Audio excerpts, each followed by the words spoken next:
Oof. Okay, that was going to be a question I was going to ask. What's the difference between the two brothers? Let's expand this.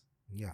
So this is fundamentally, at the end of the day, these are two paths of spirituality. Okay. One is the path of Skanda and one is the path of Ganpati. The path of Ganpati uh, is a little bit more intuitive because he is fully made of Shakti Tattva. Only the head was put of Shiva. Okay. It gives a certain direction because remember, in Shakti Upasana, everything is Shakti.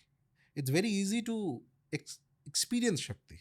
What is difficult is discrimination, self control, and to follow only the Vidya Shakti and not get diverted by Avidya Shakti. Because everything is Shakti. Even the Asuras are Shakti.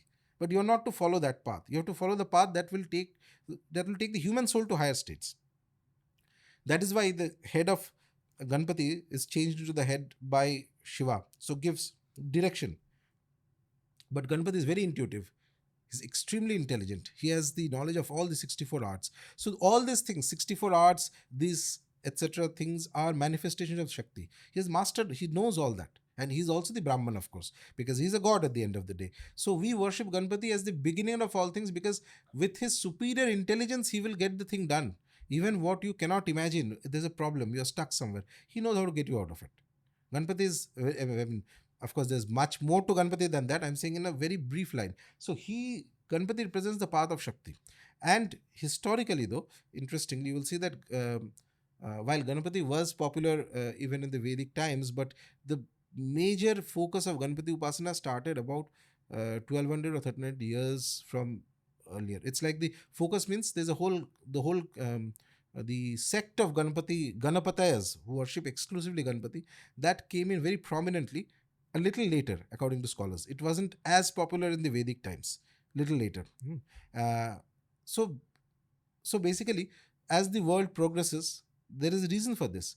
The Vedic scriptures are very oriented towards the Purusha Tattva.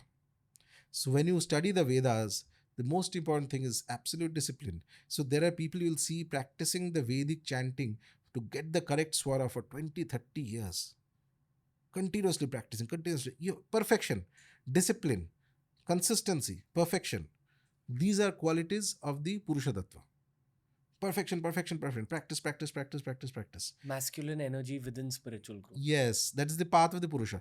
Whereas a little later, towards say the post Upanishadic era, the Puranas came in, the Tantras became prominent. There, the energy is more feminine. Feminine energy is organic and intuitive. More intuitive. Okay. So Ganpati, that story comes to us now when Shiva and Parvati says that who can cover up the, and go around the world.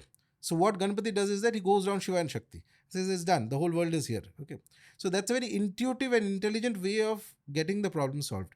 Whereas Kartikeya goes in his Vahana across the world because he follows the straight path and he follows the path of determination. There's strong determination that whatever, when his blessings come, see, it's not a comparison of the two. So they are doing a Leela. Leela means they are demonstrating to the world that these are different paths through which you can go, depending on the individual.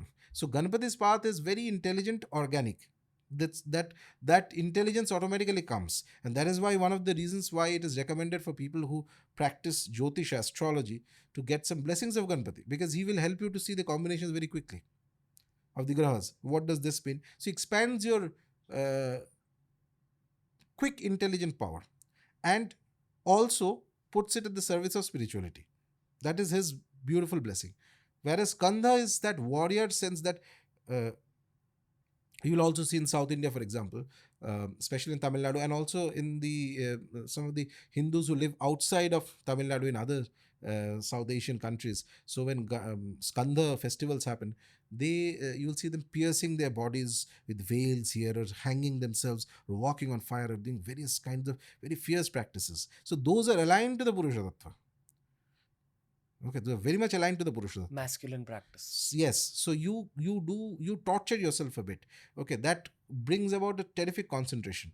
You concentrate on one thing, like the veil. So once he releases the veil towards a target, nothing can stop it. Even if it's a mountain, it'll break through the mountain and go and hit the target. Same way, his veil represents determination, concentration, and victory.